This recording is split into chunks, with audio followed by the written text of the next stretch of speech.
2 Samuel chapter 15. In the course of time, Absalom provided himself with a chariot and horses, and with 50 men to run ahead of him. He would get up early and stand by the side of the road leading to the city gate. Whenever anyone came with a complaint to be placed before the king for a decision, Absalom would call out to him, "What town are you from?" He would answer, "Your servant is from one of the tribes of Israel." Then Absalom would say to him, "Look, your claims are valid and proper, but there is no representative of the king to hear you." And Absalom would add, "If only I were appointed judge in the land, then everyone who has a complaint or case could come to me, and I would see that they receive justice." Also, whenever anyone approached him to bow down before him, Absalom would reach out his hand, take hold of him, and kiss him. Absalom behaved in this way towards all the Israelites who came to the king asking for justice, and so he stole the hearts of the people of Israel. At the end of 4 years, Absalom said to the king, "Let me go to Hebron and fulfill a vow I made to the Lord. Whilst your servant was living at Geshur in Aram, I made this vow: if the Lord takes me back to Jerusalem, I will worship the Lord in Hebron." The king said to him, "Go in peace." So he went to Hebron. Then Absalom sent secret messengers throughout the tribes of Israel to say, "As soon as you hear the sound of the trumpets, then say, 'Absalom is king in Hebron.'" 200 men from Jerusalem had accompanied Absalom.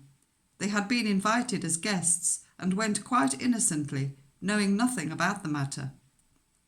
Whilst Absalom was offering sacrifices, he also sent for Ahithophel, the Gilonite, David's counselor, to come from Gilo, his hometown. And so the conspiracy gained strength, and Absalom's following kept on increasing. A messenger came and told David, "The hearts of the people of Israel are with Absalom." Then David said to all his officials who were with him in Jerusalem, "Come, we must flee, or none of us will escape from Absalom. We must leave immediately, or he will move quickly to overtake us and bring ruin on us and put the city to the sword." The king's officials answered him, "Your servants are ready to do whatever our lord the king chooses." The king set out, with his entire household following him, but he left 10 concubines to take care of the palace. So the king set out with all the people following him, and they halted at the edge of the city. All his men marched past him, along with all the Kerethites and Pelethites, and all the 600 Gittites who had accompanied him from Gath marched before the king. The king said to Ittai the Gittite, "Why should you come along with us? Go back and stay with King Absalom. You are a foreigner, an exile from your homeland. You came only yesterday, and today shall I make you wander about with us when I do not know where I am going? Go back and take your people with you. May the Lord show you kindness and faithfulness."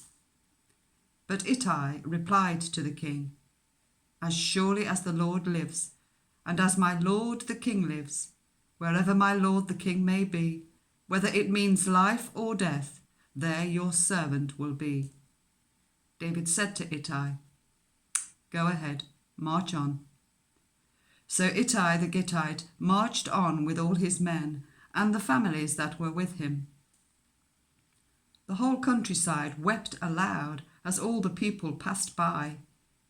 The king also crossed the Kidron Valley, and all the people moved on towards the wilderness. Zadok was there too, and all the Levites who were with him were carrying the ark of the covenant of God. They set down the ark of God, and Abiathar offered sacrifices until all the people had finished leaving the city. Then the king said to Zadok, "Take the ark of God back into the city. If I find favor in the Lord's eyes, he will bring me back and let me see it and his dwelling place again. But if he says, 'I am not pleased with you,' then I am ready. Let him do to me whatever seems good to him." The king also said to Zadok the priest, "Do you understand? Go back to the city with my blessing. Take your son Ahimaaz with you, and also Abiathar's son Jonathan. You and Abiathar return with your 2 sons. I will wait at the fords in the wilderness until word comes from you to inform me." So Zadok and Abiathar took the ark of God back to Jerusalem and stayed there. But David continued up the Mount of Olives, weeping as he went. His head was covered, and he was barefoot. All the people with him covered their heads too, and were weeping as they went up. Now David had been told, "Ahithophel is among the conspirators with Absalom." So David prayed, "Lord, turn Ahithophel's counsel into foolishness." When David arrived at the summit, where people used to worship God, Hushai the Archite was there to meet him, his robe torn and dust on his head. David said to him, "If you go with me, you will be a burden to me. But if you return to the city and say to Absalom, 'Your Majesty, I will be your servant. I was your father's servant in the past, but now I will be your servant,' then you can help me by frustrating Ahithophel's advice. Won't the priests Zadok and Abiathar be there with you? Tell them anything you hear in the king's palace. Their 2 sons, Ahimaaz son of Zadok and Jonathan son of Abiathar, are there with them. Send them to me with anything you hear." So Hushai, David's confidant, arrived at Jerusalem, and as Absalom was entering the city.